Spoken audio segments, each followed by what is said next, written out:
All right, well, are we good to start? Elizabeth, are you all set? I am. All right, so yeah, we'll get started, guys.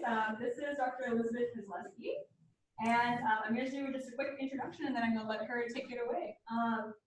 So Dr. Elizabeth Kozlowski engages systems change and research on equity and justice in inclusive education. So this is the book which the article came out of. If you guys want to take a look. Her awards include the 2018 Budig Award for Teaching Excellence in Special Education at the University of Kansas, the 2017 Boeing Allen Disney Endowment Chair at Seattle University, the University of Kansas 2016 Women of Distinction Award, the 2013 Scholar of the Century Award from the University of Northern Colorado, the Ted Merrill Award for Leadership in Special Education in 2011, and the UNESCO Chair for Inclusive and International Research. Professor Kozlowski has published on design and development of teacher education programs that involve extensive clinical practice in general ed, has led the development of programs in 3 universities, and continues to do research and development work in teacher education. He's been involved in technical assistance as well as research on the impact of technical assistance on individuals, as well as local and national assistance in the US and abroad. Her research includes an analysis of systems change in education, how teachers learn and practice in complex, diverse school settings, and how educational practices improve student learning. She has a senior leadership role on 4 projects: the SWIFT Project, CEDAR, Emergent Literacy Curriculum for students with intellectual disabilities in general ed classrooms, and special education leadership and system-wide equity and access for students with culturally and linguistically diverse backgrounds. Professor Kozlowski serves on the board of editors for the Inclusive Education and Partnerships book series, an international book series produced by Deep University. Her recent book, which I passed around, was The Ability, Equity, and Culture, which was co-authored with Dr. Kathleen King. And with that, I will let you take it away, Dr. Kozlowski. Can I call you Sally? Yeah, Sally. Yep. Sally. So can you, who else has been in your lecture series so far with your class? So far we've had Tausia Gonzalez. She was our first speaker, and you are our second speaker. And do you know that Tausia was my student? Yes, I do. I know you were with Arizona State, right? Yeah. With Alfredo. Yep. So anyway, that was just a curiosity about who else has been talking. So I want to say a couple things about the book that got passed around, just so that you know a little bit about that. From 1997 to 2010, I helped to lead a national project on developing inclusive education practices in urban areas across the United States. There were 5 centers that we focused our work on. And then in 2004, we got a second huge federal grant to address disproportionality in all 50 states.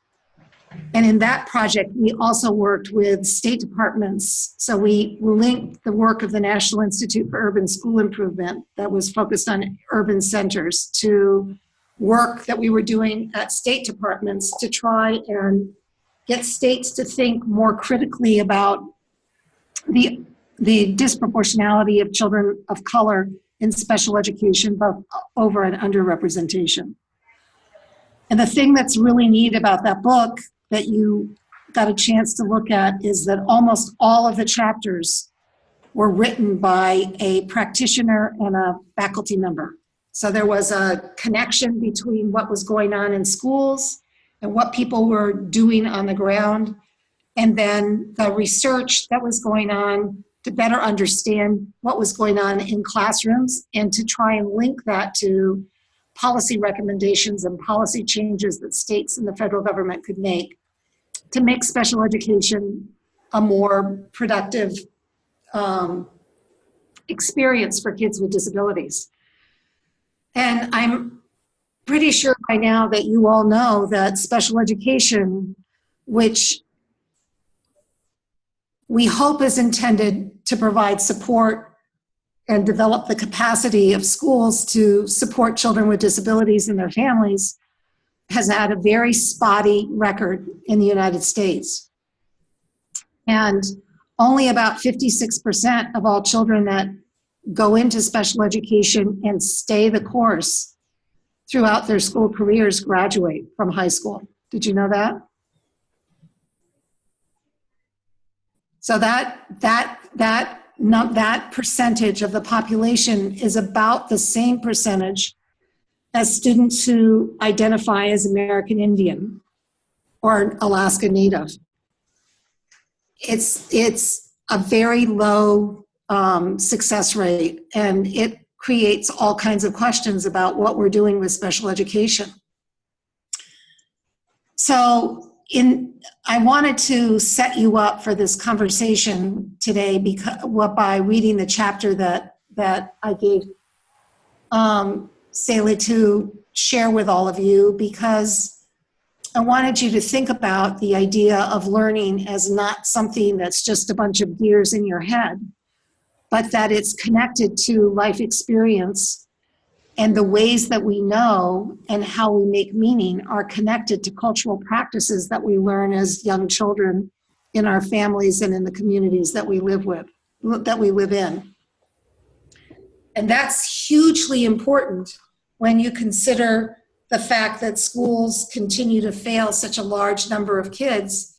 And one of the contentions that I'm trying to make in the chapter that you read and in the work that I do is that we act as if learning has no cultural relevance. It has no connection to the communities that we live in and the ways that we've been taught to learn. And in this lecture today, I want to talk a little bit about a project that we did, Alfredo and I, with our colleagues from across the world in trying to get all of us to examine what was going on in our own countries around the education of children with disabilities. And I'll connect this all back to the idea of learning as a cultural phenomenon as well as a psychological phenomenon. So in our project, we had a number of people that are represented. We had a team from Argentina, a team from Austria, a team from England, a team from Germany, a team from Kenya, a team from India, and South Africa, Sweden, and the US. In fact, we had 2 teams from the US focused on these issues. And what we were trying to do is to get each of the countries to examine their own practice in relationship to inclusive education. And I wonder, given the countries that I just named, what do you think some of the challenges might have been?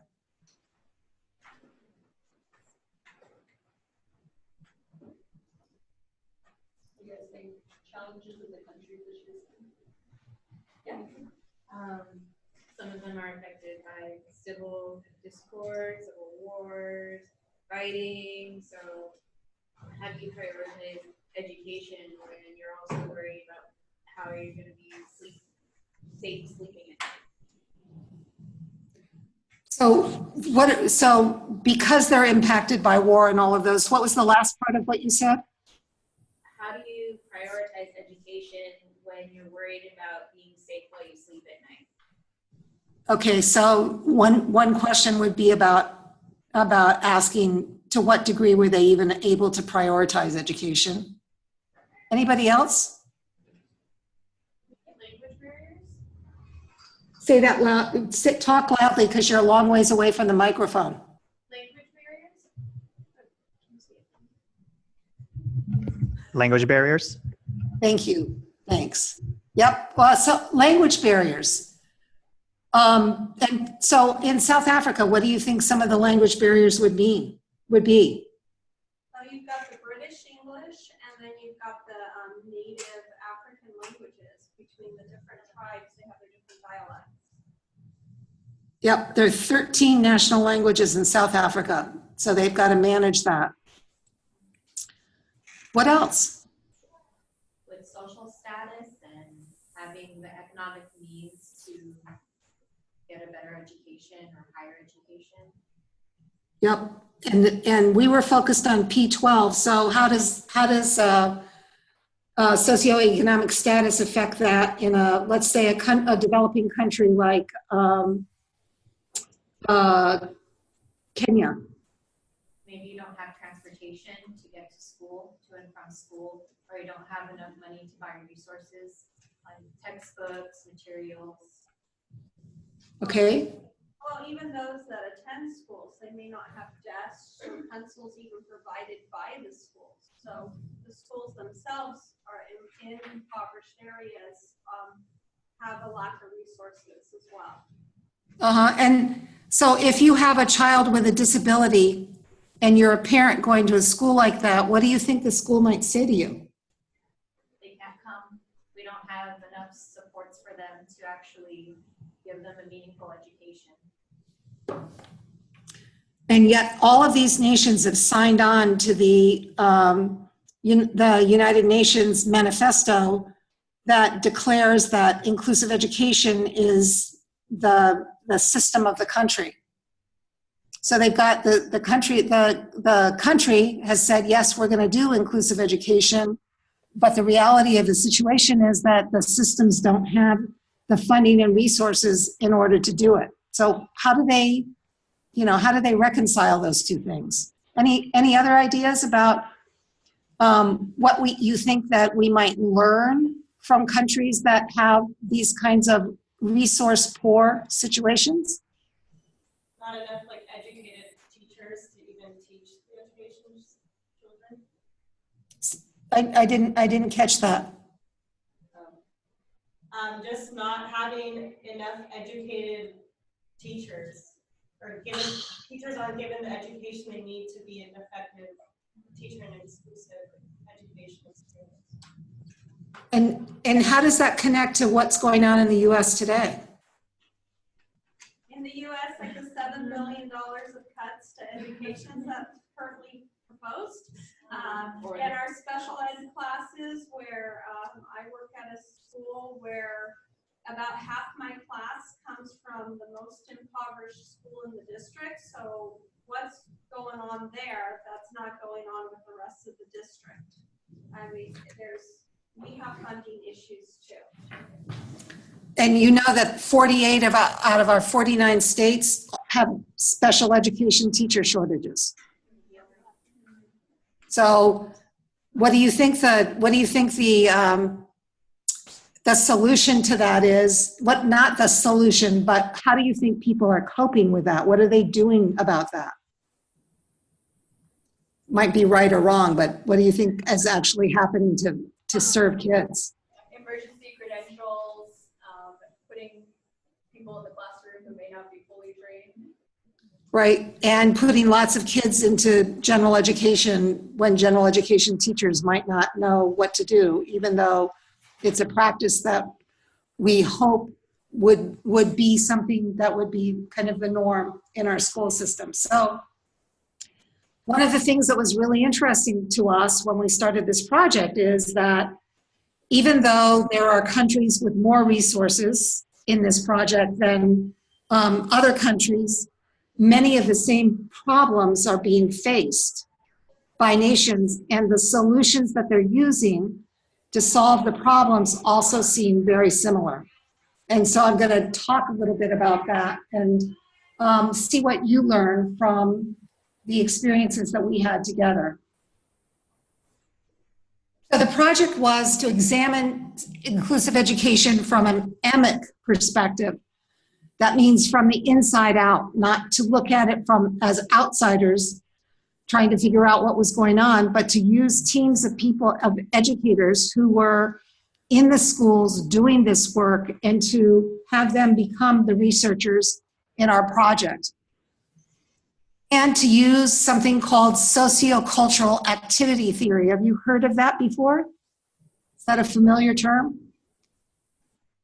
Kind of. Tassi has certainly talked about it a bit, I bet. Yeah, she talked about chat. Yes, that's what this is.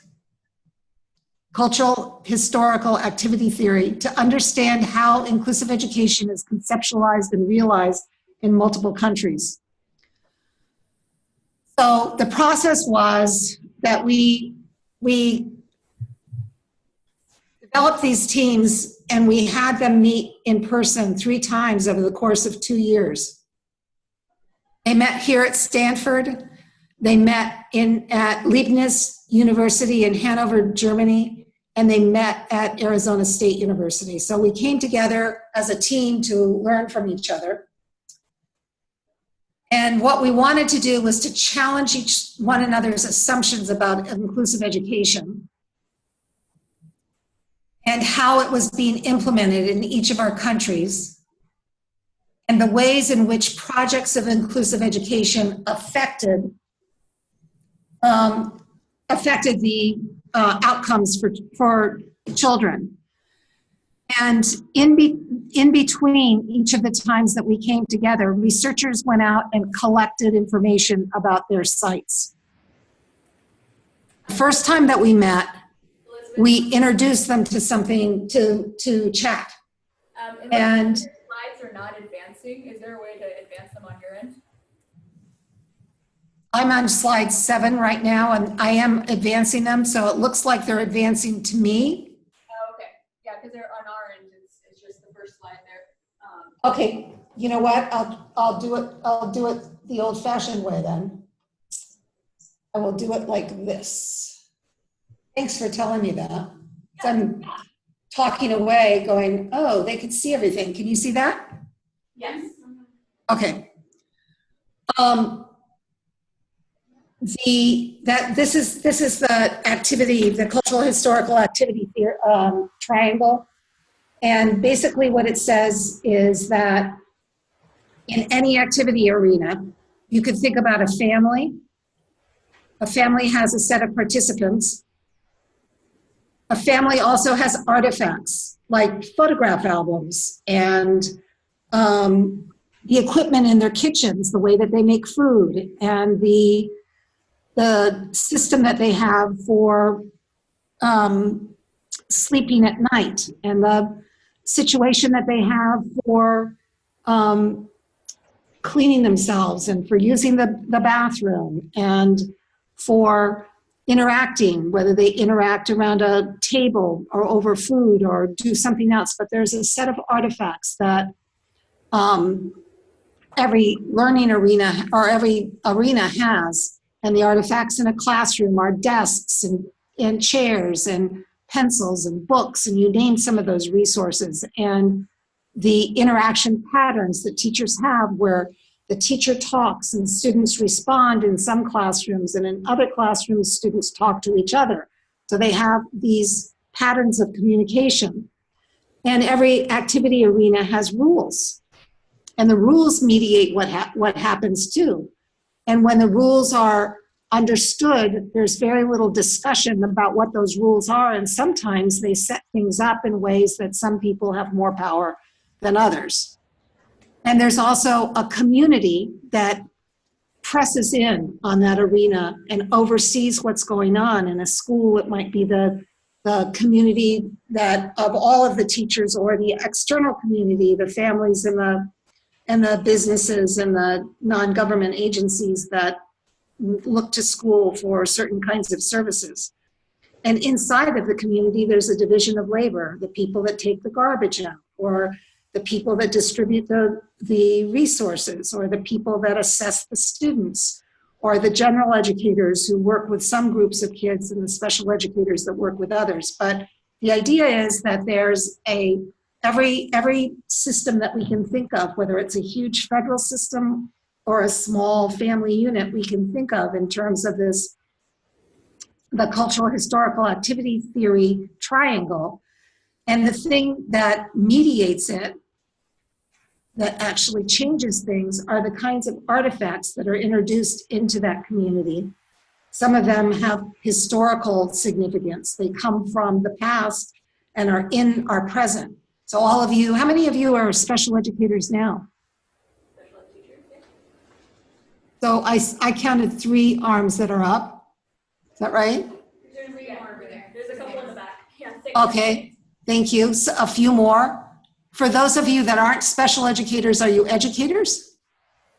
Are you practicing educators now? Are you teachers in development, or what other roles do you fulfill? Other people. Full-time student and subbing. Full-time student and subbing, great, thank you. Full-time student, and I'm an admin at San Jose State.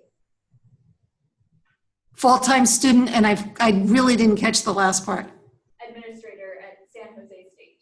Oh, got it, yep, thank you. I'm a grad student on the autism spectrum. Great, thank you. Full-time student, and I'm one of those teachers on an emergency credential. Okay, so you're teaching in a general ed or a special ed situation or something else? Special education, do resource room. Okay, so when I talk about this triangle, and explain it to you, can you fit yourself in there? Yes. So in terms of the division of labor, those of you that are teachers and you think about your classroom, what is the division of labor that you have in a classroom? You have aides, Say that again? like paraprofessionals in the classroom that are helping you. Yep, so so that's, you divide labor between the para-educators and yourself. And how do you do that? What's the division of labor? You know, in my class, my students do a lot of self-directed learning, and we're there to support them. So I put the labor responsibilities on them. They get their materials, they get what they need, they do their own correcting. And then when they have a problem, then it's their turn to come to me for me to target what they need to work on. So I really want autonomous learners. And when you want to mediate what they do, that is to temper it or to change it in some way, what are the things that you do to do that? I talk to them like we were trained in capturing kids' hearts, where you ask them, hey, what's going on, or what are you doing? Okay, what are you supposed to be doing? Are you doing it? And then, so what are you gonna do about it? And then a good choice, or, are you choosing a consequence?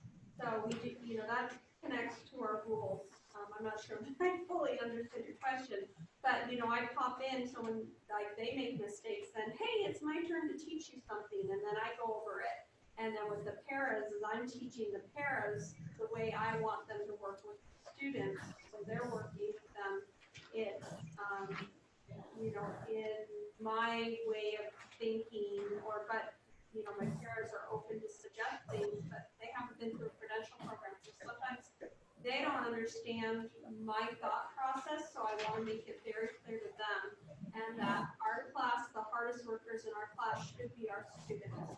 And then we should be there working with them and helping them make correct choices. So let me feed that back to you and see if I've got it right. Some of the ways that you mediate activity in your classroom is to provide feedback to your students, to engage them in patterns of communication that require them to reflect on their own behavior and to plan ahead for what they might do differently. And that when you do that, it also mediates your paraeducators' performance in the classroom, because they see your model and then they're able to more explicitly follow it and get stronger in helping to coach your students. Yeah. But I would argue that another thing that you do, as an example, is that you actually have designed your classroom in a particular way that allows you to do those kinds of things. So you also mediate what goes on by designing things Yes. up front to allow yourself to be able to do that. Would you Yes. think that that's correct too? Yeah, so I have my tables set up in workstations, so they move from different stations, and then the materials that they need to get are accessible to them. Any hands-on materials, they're all out where it's accessible for what they need. And then if I'm getting something special that, like Legos, when we're using those in the classroom, I make sure those are put away, but when I want it accessible, I pull it out so they're not using it as a toy unless it's, you know, a free time where they can use it that way. But most of the time, it's not left out to be a toy, but it is brought out as a tool when it needs to be, just because they use that particular tool because they want to play with it. But it's also very engaging because they like it. But I try to have Right. it accessible to them so they have that self-directed learning as much as possible. So they're making those choices and they feel good about what they're doing instead of me being the mean boss telling them what to do all day, even though I expect them to do and behave. So you would say that an artifact is really useful to you when it produces multiple benefits to a student. Yeah. It can be engaging, it can reinforce certain kinds of things, it can be an opportunity to discover something new about how to learn. Yeah. But that artifacts actually carry value themselves, because instead of you having to do the work, the artifact does the work that you want to pull from the student and to encourage the student. So that's the importance of artifact. That's a great example of it. It's like we had copper pennies that they're in vinegar and salt water right now, so we're observing what's going on. And then the kids were noticing how the color was changing, and I'm like, hey, what color's the Statue of Liberty? And they're like, it's the same color. So then we moved into and talked about the Statue of Liberty and how it's weathered, and we looked it up and we looked at the history of the Statue of Liberty. And so we got a social studies lesson in with our science lesson. It was awesome. So another artifact that you have that most of you deal with at some level is an IEP, right? An individualized educational plan. That's an artifact that changes your behavior because it says something about work that a particular student should be doing or was agreed upon that student should do when the plan was developed, right? So thinking about artifacts and participants and outcomes and rules and community and division of labor as a way of describing a particular context. So we introduced this theoretical idea to our international teams, and we asked them to identify an environment that they wanted to study and to describe it from a cultural historical activity point of view using this language. So that was the first thing that we did, so that we all understood the settings that each of us was working in. And then what we did was we asked our researchers to develop a description of these settings that they were working in, to develop a description about who their students were, who their teachers were, how they were credentialed, what knowledge they had, how long they stayed in the profession, what their concerns were about the work that they were doing, how well they were doing their work, and to explore the idea that whether or not there were different groups of students experiencing different levels of success in school as it was being performed, and then what did we know about their school experiences. So we asked them to tell us about the people in that triangle model. And then we said, let's see if I can move it. Yep. Then we said, how do and to what degree do policies educate the people who are supposed to carry out the policy? An example of of a policy in the US is the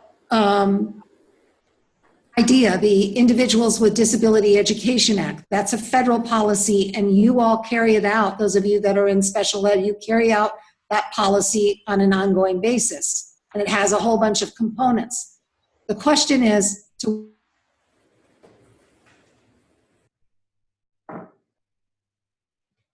how does it inform you in terms of the tools and resources that you need to have in order to do that work? How does it free you? How does it emancipate you to do your job in a new way and potentially in an expansive way that builds human capacity? And how does it create access for people with disabilities? And that's an example of a policy, but every country obviously has different kinds of policies. School districts have specific policies, and your schools have policies. And we're constantly looking at how do those things align with each other, and how do they compete with each other and capture teachers' attention and get them stuck in particular ways, and encourage them to change and improve in other ways. And then we ask them, how do your practices support learning? How do they support collaboration? How do they support understanding? And how do they support interdependence? Well, how do you think we found out about the answers to these questions? Anybody want to take a guess?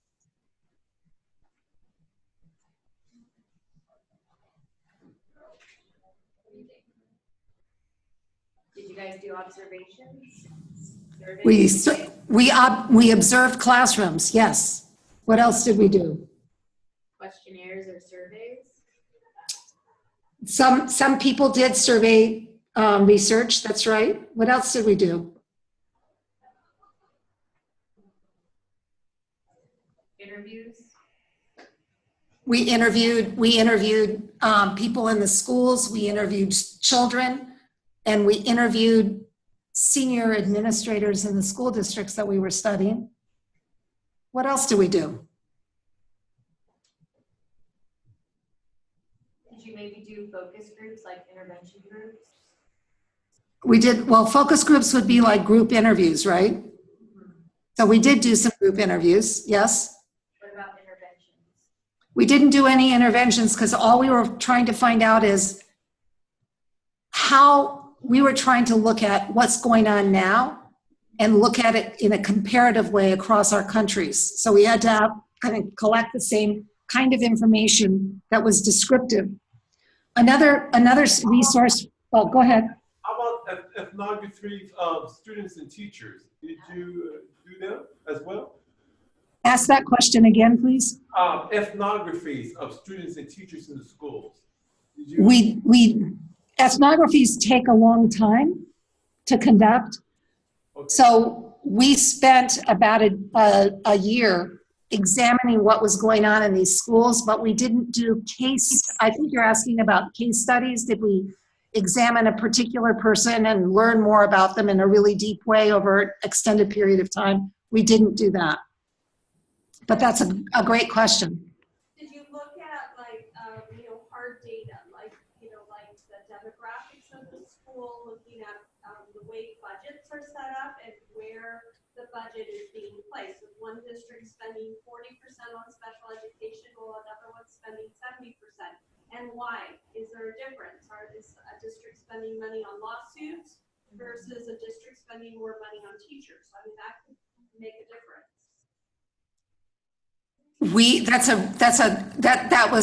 That was what I was thinking of. Yes, we looked at the data that were available to us. So some of that data came from school districts, the number of students they had, which students were in special education,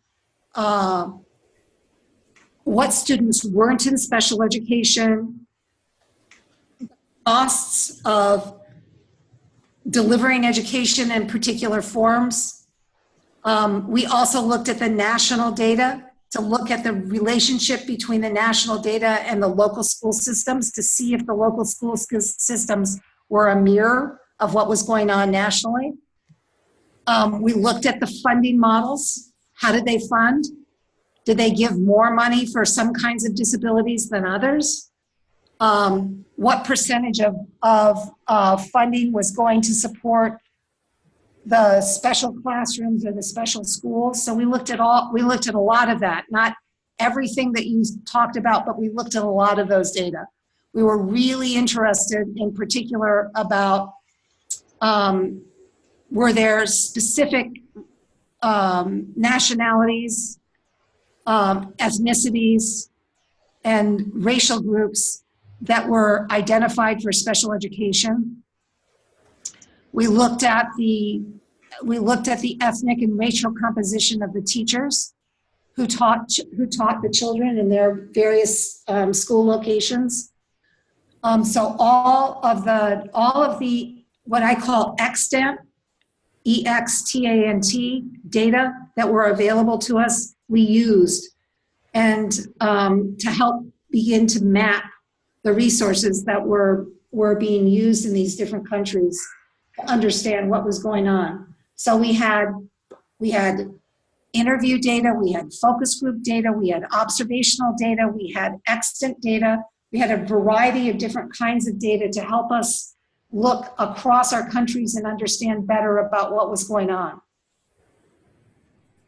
So the next part of what I want to talk with you about is how we thought about inclusive education. What we used as a definition of inclusive education. So here you can see that we talked about three big ideas. The first one is that we wanted to understand the degree to which there was a redistribution of quality opportunities to learn and participate in educational programs so that all students had access to the highest quality resources, both human and material, in their educational programs. And we wanted to look at how differences were valued in the content, the way that teachers taught, and the assessment tools that were used.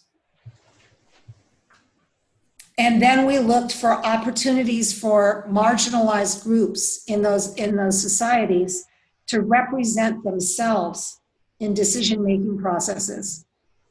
So to what degree were families from subordinated groups involved in decision-making? And to what degree were they able to advance and define claims of exclusion and the respective solutions that affect their children's educational futures? That definition of inclusivity recognizes the idea that this is not, we're never going to get to the perfect place, that it's always a continuous struggle, but we were interested in how countries were making progress towards them. Does anybody have any questions about that as a definition of inclusivity?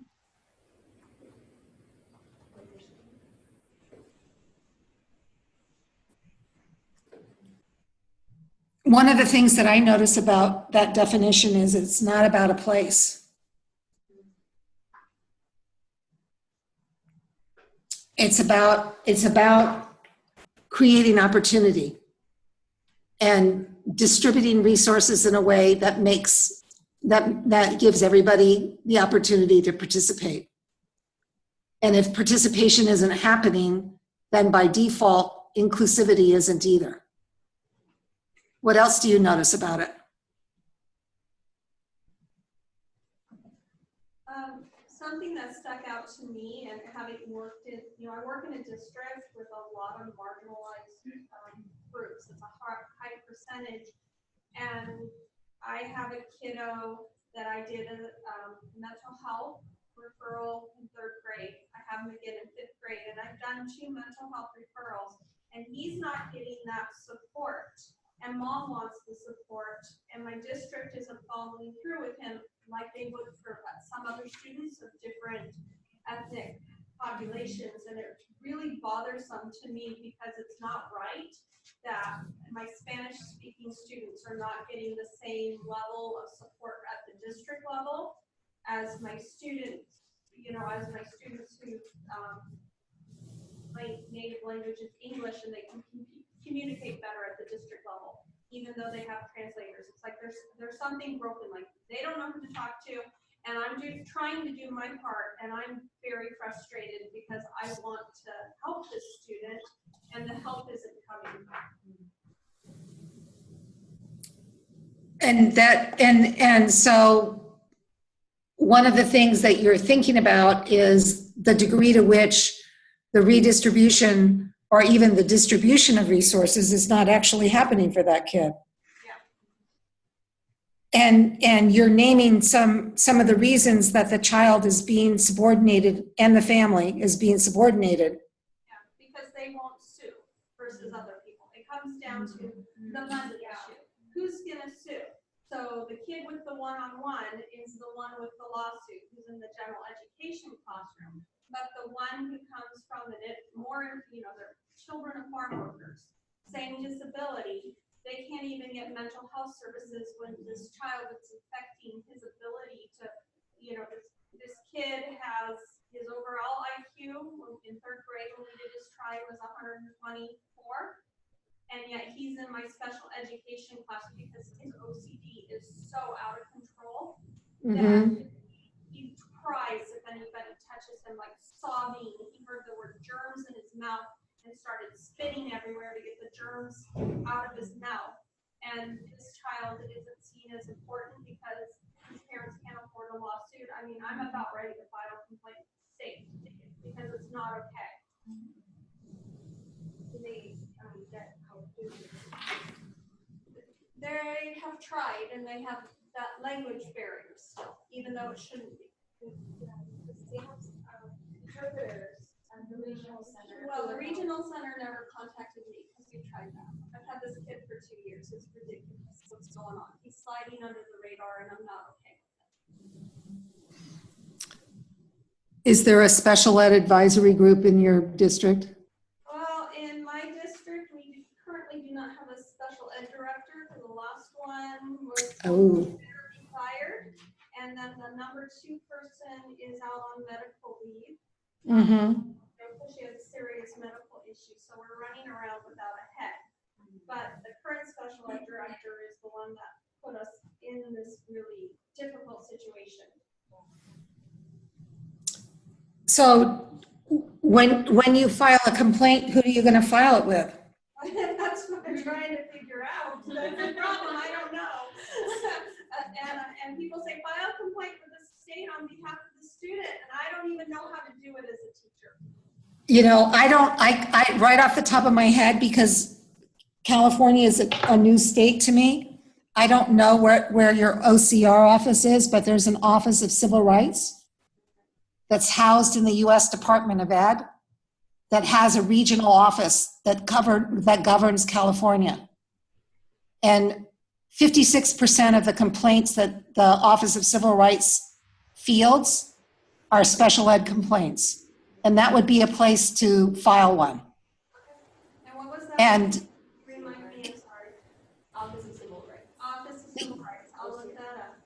and you can start by looking it up in the U.S. Department of Education, the Office of Civil Rights, and they will tell you what your OCR office is in California. And if you want to, you can email me on the side and I can give you that information. Okay. Thank you. But that stood out to you in this definition because the third box talks about marginalized groups, right? Yeah. Yep. Anybody else have a response to this definition of inclusivity as a continuous project that is designed to do these 3 things? Redistribute, recognize and value, and create representation for themselves.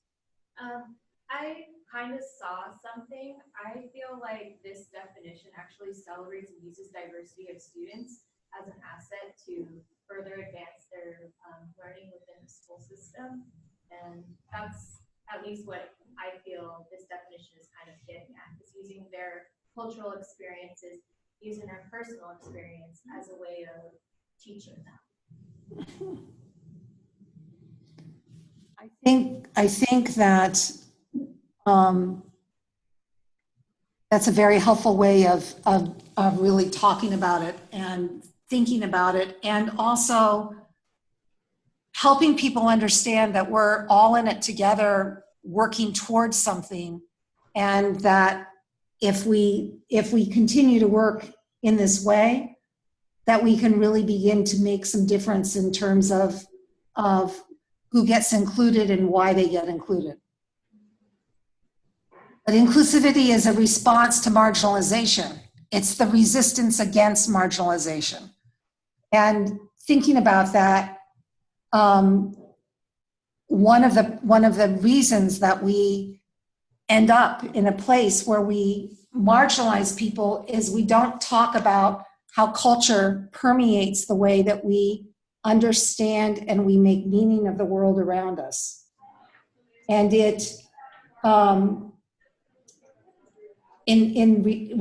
instead, what we do is to create curriculum and graded organization of schools, which produces institutionalized marginalization, because we assume that developmental progressions that have all been normed on white children in westernized cultures are the only developmental trajectory that actually has value. So you know those developmental scales that you find in the doctor's office that say first children do this and then they do that? When you take those developmental scales to other parts of the world, they actually don't work, because the normalized progression of the acquisition of language and the use of tools unfolds in different ways in different cultures because of what families do in relationship to their children. One of the huge crimes that we've done in this country is to talk about children who come to school not ready to learn. Because the not ready to learn part has to do with the expectations that are already developed in kids about how they make meaning of the world around them. And rather than figuring out where kids are and then beginning to develop their capacities to engage with the kind of curriculum that we do in a Western world, we ignore those cultural differences. So our teaching methods limit groups of students who lack tools, and guess what? The gaps just get bigger and bigger as school goes along, because the progression of learning and the tools to read and do mathematics are so critical early on in our curriculum that it leaves a whole bunch of kids behind. And as a result, when we engage in our communities of practice in schools, they're all built on these assumptions. So we leave out, in much of our practice in the way that we talk about kids, we leave out understanding that our own assumptions about what learning is and what development is are the only way that those things occur. Any thoughts about that?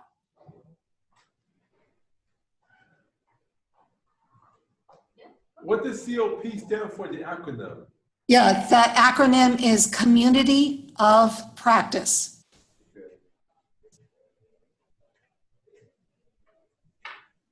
How many of you have heard of that term, Community of Practice? Got it. That community of practice, there are a lot of what they call professional learning communities in schools are based on communities of practice ideas.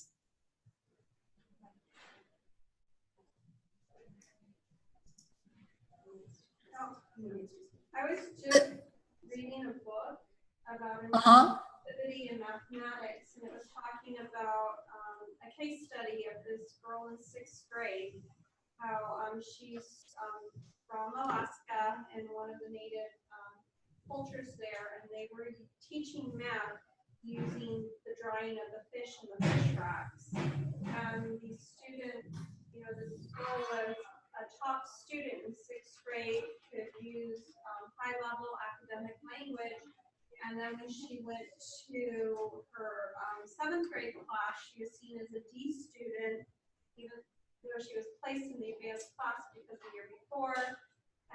teacher followed a more traditional curriculum instead of something that was relevant to her culture. And it was interesting to read the case study between the 2 years and the perceptions of the student and how she perceived herself when how the teaching changed. Can you say a little bit about how she perceived herself? Well, she was in 6th grade. She was a leader. She worked in groups. She led groups. When a substitute teacher was there, she took over as like the teacher in the class. But then when she was in 7th grade, she was separate from the other kids. She was marginalized. She felt like she was dumb and that she wasn't placed in that class correctly. And the other teacher was considered a good teacher. It just, he wasn't doing things that were right for her. And I know as a teacher and who I work with, I have to really pay attention to what I do and how what I do affects my students. I have to be very aware of it because we each have our own culture that we grow up in, and how does that, we bring that with us. And we have to make sure we're engaging and learning about our kids and bringing that, helping them bring their culture into our classrooms instead of just our own culture. Do you have any funny stories about where a student caught you in your own bias? I had a kid once tell me, well, Mrs. C, you don't understand what it's like to be poor. And so it was his bias that I caught him. And I'm like, you know what, dude, have you ever gone behind a grocery store to get food out of a garbage can? Because I have. And he's like, well, you don't look like someone who would do that. And I'm like, well, you're assuming you know about me. So let's not assume about each other and learn about each other. But as a teacher, no, I don't have any funny stories that I'm aware of. But I mean, I did have one student who his parents took him to work in the fields for the weekend. And they said, do you want to do this for the rest of your life? And he's like, no. He's all, then you go to school and work hard. That's why we're here, is for you to work hard. We didn't come here and make all these sacrifices for you to fail. We came here to succeed. So, you know, it brought understanding about this extremely hardworking student. So I made sure I paired him with somebody who was bilingual, who could help me. Like, I've been trying to get better at Spanish, and you know, they correct my Spanish all the time, but you know, I've learned more from them than I ever did in college in language. What about anybody else? Does this resonate with you? I was in an IEP with my student, and mom said, oh, how does he interact in class? Well, sometimes he doesn't want to do his work. I said, why do I have to do that? And he's on the autism spectrum. And said, well, once I explain why that we're doing this assignment, this is the reasoning behind it, he'll do it, no problem. His mom said, no, the next time he does that, let me know, we'll take care of that at home. Just a very different kind of tactic on how to deal with that. But the rapport between the student and I has grown with the way I've been doing it. And so this is what mom wants from home and their culture, what they believe, versus this is what we're doing in the classroom, and it seems to be working in this setting.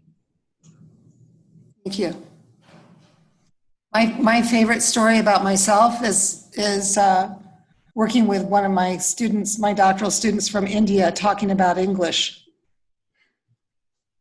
And I can't remember exactly what the incident was, but at one point she said to me, but Elizabeth,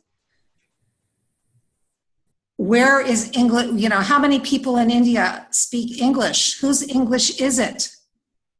And so we laughed a lot about that, because the truth of the matter is English doesn't belong to a particular culture, because it's spoken in lots of different places and it's used in different ways. And of course, it grows and changes over time.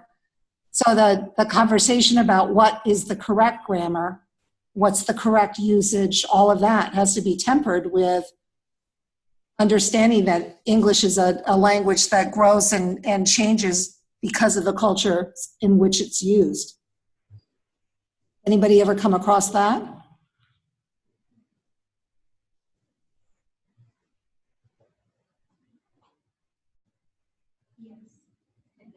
Yes. Depending 'Cause on. I find that's a huge, just a huge reframing of the experience of considering yourself to be a native speaker of a particular language, and then you realize it's not your language. It's a language that's being used and produced and changed all over the world. That's very humbling from my perspective. So one of the things that we learned out of this project that we engaged in is that inclusive education, where we think of it as being a positive thing, it creates solidarity. It creates people who come together and appreciate each other's strengths and capacities, and it identifies and gives voice to the experiences and lives of people who live at the margins of our social institutions. And it's about more than ableness. And it certainly is about all of the ways that we marginalize and oppress people, and reframes that into a position of solidarity. But it also makes visible the example that one of you already gave about a family who cannot advocate effectively for their child, and their child continues to receive poor services from the district, because every conversation in schools about the distribution of resources is also a conversation about who has the power in that conversation. So if we operate on the positive side of inclusive education, we're moving towards solidarity and the dissipation of power-laden conversations. But on the negative side, when we promote globalization, we're also erasing ethnic, cultural, linguistic, and indigenous identities in search of a common core within all human beings. And those two things we have to balance as we think about what we're doing with inclusive education.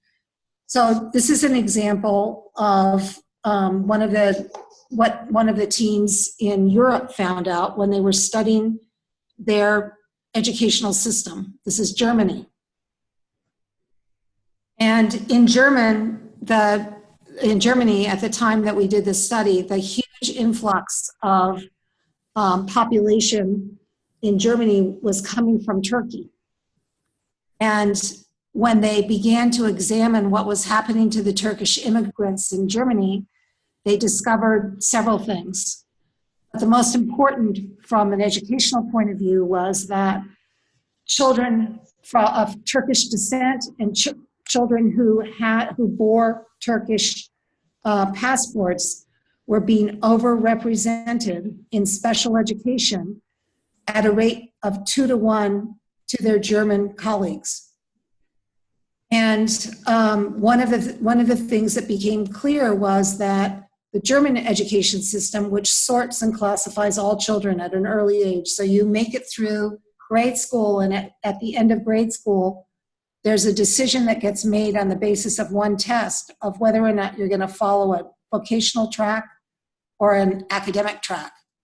And then that test is reassessed again, kind of in the middle of high school, and there's another group of students who fall out into a technical track, and then that leaves a set of students who are going to go on to university.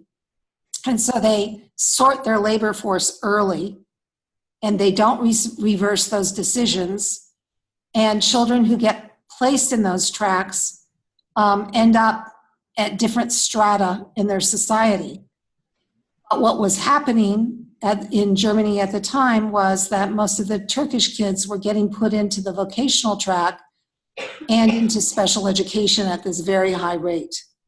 So that's an example of thinking about how Germany achieved very high scores in international tests because they were only testing a certain portion of their population.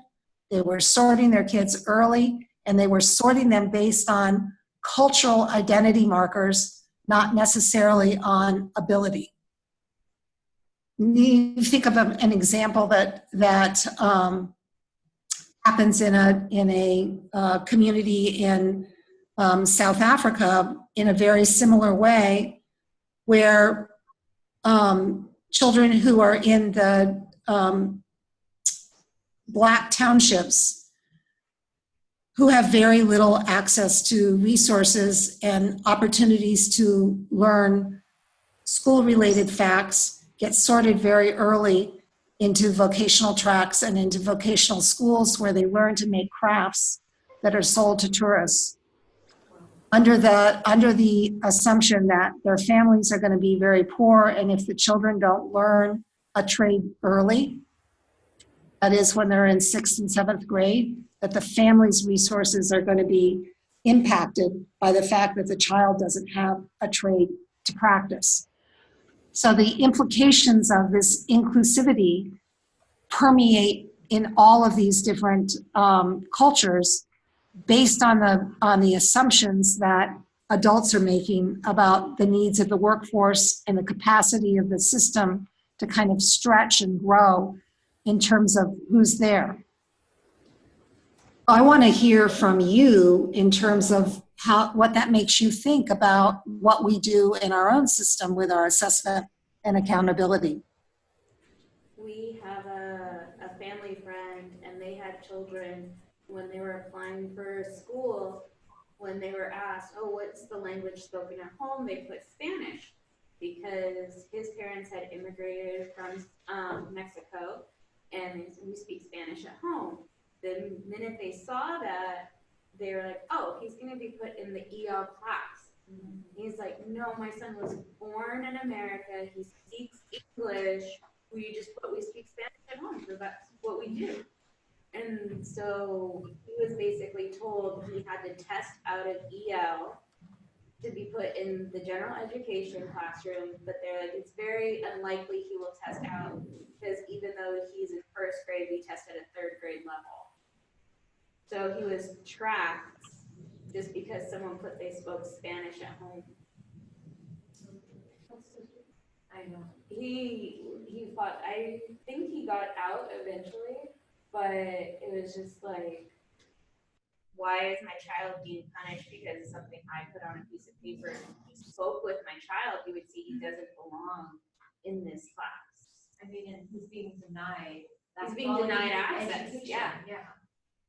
Well, and then they use test scores to determine prison populations. So you look at your 3rd grade reading scores is the metric that they use to determine how much funding for future prisons. So our special education kids in general are already being tracked that they're the future prison population without them even knowing it just by their test scores. And it's really disheartening to see that our government this is the way they look at our children, these amazing people that have so many talents that just don't test as good as the other kids because of their disability. So they're not looking at their abilities, they're really just looking at their inabilities.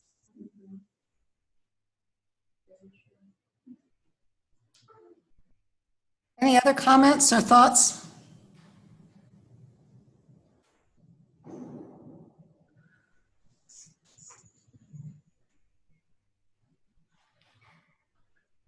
Well, and then I had another thought as you were speaking is, again, I've been reading a lot about politics lately and what they're doing in education and having, voucher systems and charter schools, and there's a different level of accountability for the schools. And like, we have a charter school in my town, and they were bragging about how they have the same population as the school next door that I worked at, and yet my next door neighbor who lives in my neighborhood their kids attend the charter school.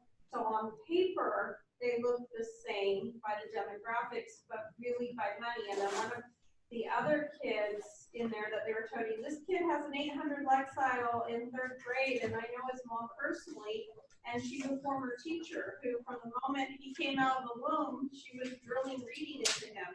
So they're using him as an example of their success, when really it's a lot of the parents that have certain expectations or self-grouping and self-tracking into these schools.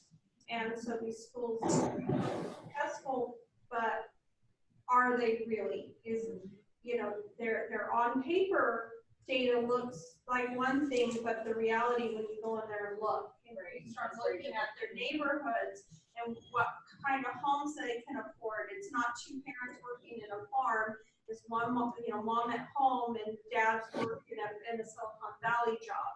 So it's a whole different situation. So it's just really interesting. And then the vouchers, that really makes me nervous as a public educator, that I'm looking at the mess in Michigan. Is this what's going to happen nationwide?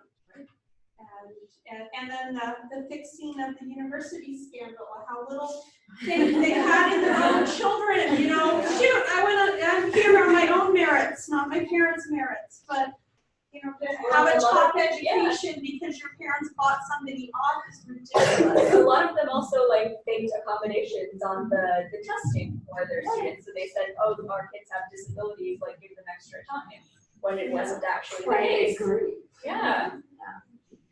So one of what you're making a case for this next slide that I've got up there. So sometimes we act as if we call something inclusive.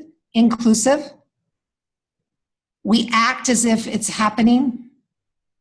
But when we examine how things are being distributed and how they're working and for whom, we begin to understand that we haven't really engaged the conversation of equity in gauging the impact of inclusive education on students, families, and communities, and in particular on students, families, and communities who are least able to access power in their local communities.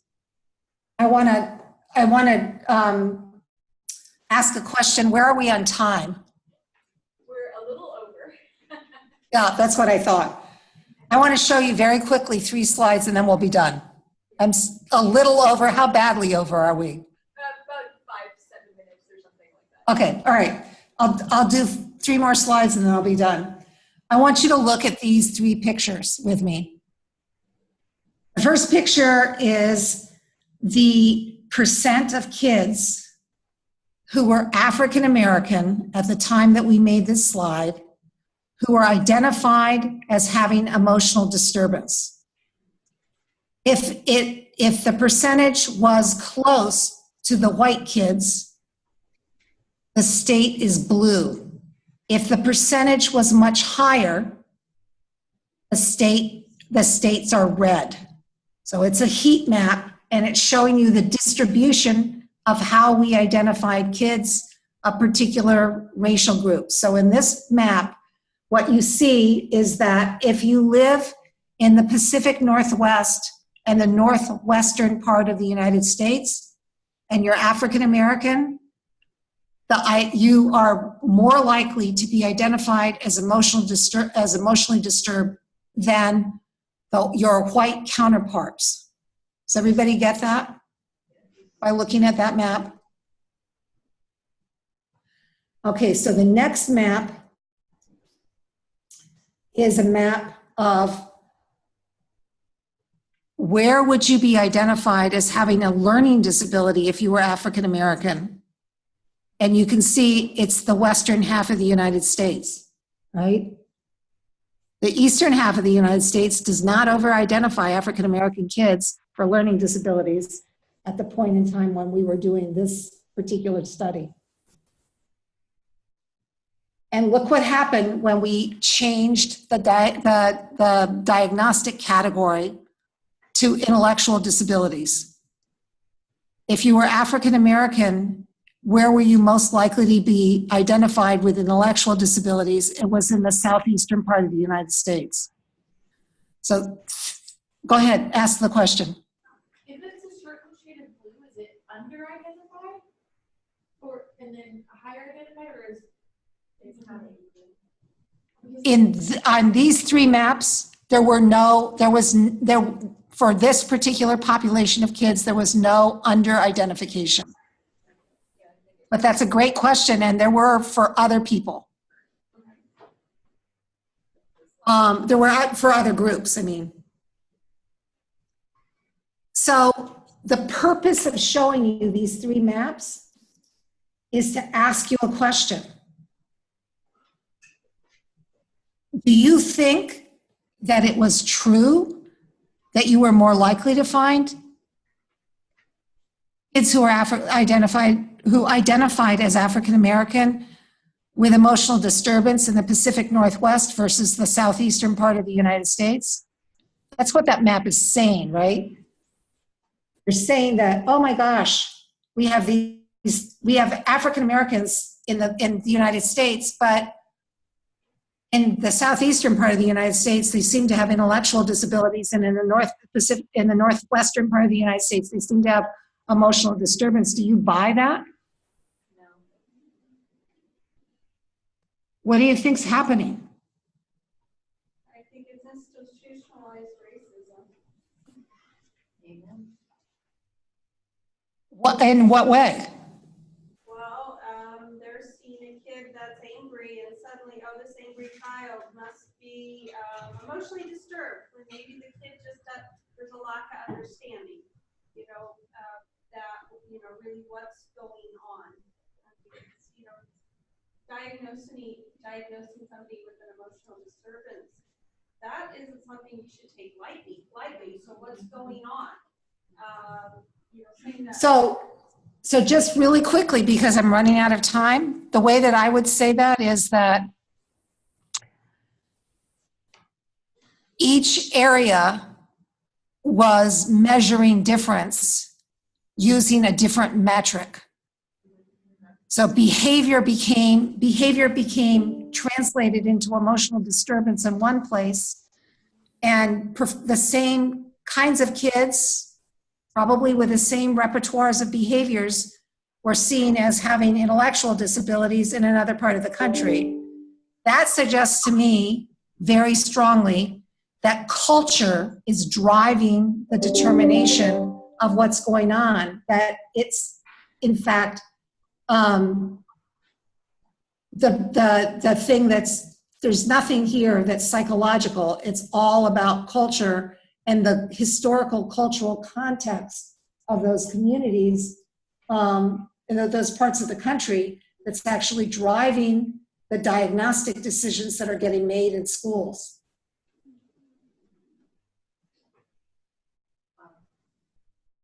And that is the best example of institutionalized racism that I can see, because it's just part of the practice in these different communities.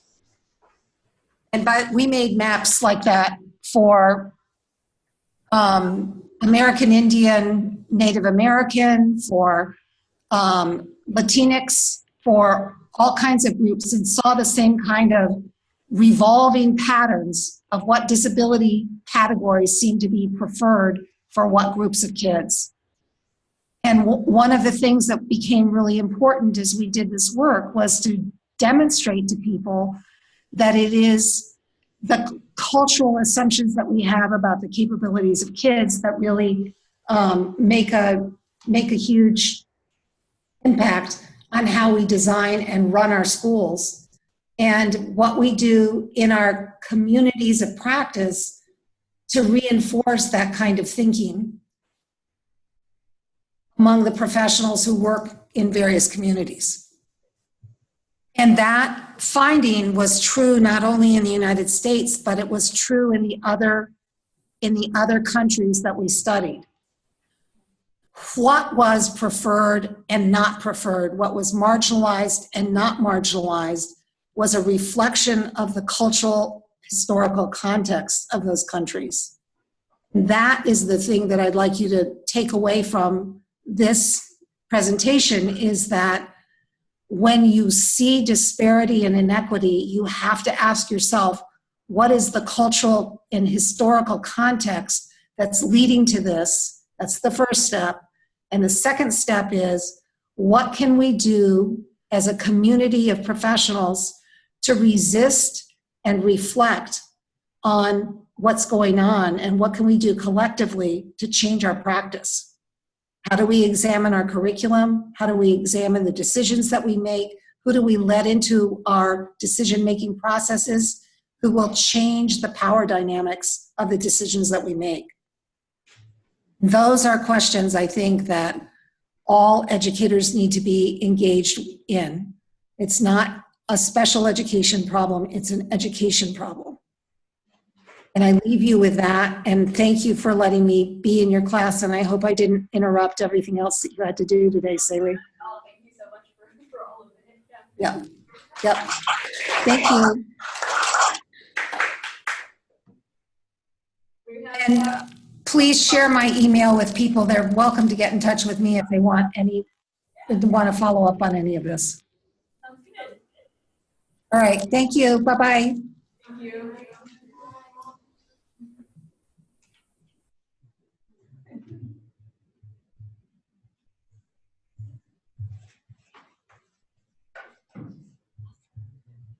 If you guys want to, you can take a little break, stretch, come back and